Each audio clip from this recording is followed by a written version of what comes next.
karışma olayı söz konusu. Nasıl yani? Lütfen endişe etmeyin. Buraya gelip test vermeniz en doğrusu. Yarın gidelim belediyeye. Kıyalım. Dizimizde Başak ve Fatih'in gittikçe büyüyen aşkı, güzel sahneleri izleyeceğiz.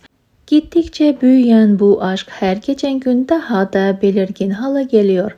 Başak ve Fatih'in aralarındaki bağ güçleniyor. Başak'ın eski sevgilisi tesadüfen Fatih ve Başak'ın birbirine daha çok bağlanması onların aralarındaki bağı da gittikçe güçlendiriyor. Bu tesadüf onların bağını daha da kuvvetlendirmiştir.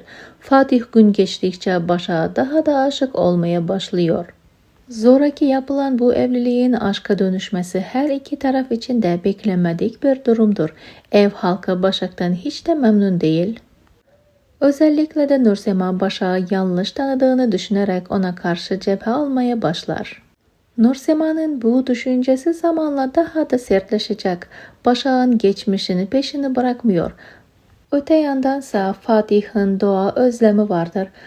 Fatih'in doğaya özlemesi gün geçtikçe daha da belirginleşiyor. Ancak her ne olursa olsun Fatih ve Başak'ın boşanma durumu söz konusu olamaz. Unallar ailesinin Fatih ve Başak'ın evliliğinden şüphelenmesi Fatih'i Başak'a daha da yakınlaştırmasını isteyecek. Öte yandan Salkım'ın Başak'a olan nefreti gittikçe bir üst seviyeye çıkmıştır. Bu nefret her geçen gün daha da büyüyor. İlerleyen bölümlerde Salkım'ın gerçek yüzünü göreceğiz. Başak için ne tür korkunç planları olduğunu tamamen göz önüne serilecek. Salkım'ın gerçek yüzü tamamen ortaya çıkacak. Salkım Başak'la Fatih'in yalan evliliğini ortaya çıkarıp Başak'ı Unallar evinden attırmak için her türlü fırsatı kollayacak. Bu fırsatları kullanmaya devam edecek. Attığı her adım büyük bir dikkatle planlayacak. Evin içinde dengeleri konuşulan en küçük cümleleri, bakışları ve sessizlikleri bile kendi lehine çevirmek için sabırsızlığı bekleyecek. Salkım için bu mesele artık basit bir intikam meselesi olmaktan çıkmış, kişisel bir hesaplaşmaya dönüşmüştür. Sonuç olarak Başak'ın Salkım'a nankörlük yapması Salkım'ın çok ağrına gitmiştir.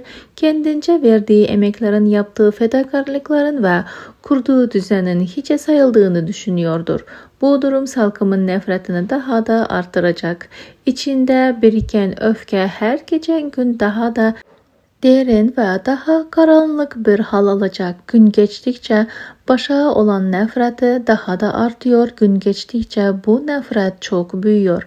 Artık Salkım için Başak yalnızca bir engel değil, ortadan kaldırılması gereken bir düşman haline gelir.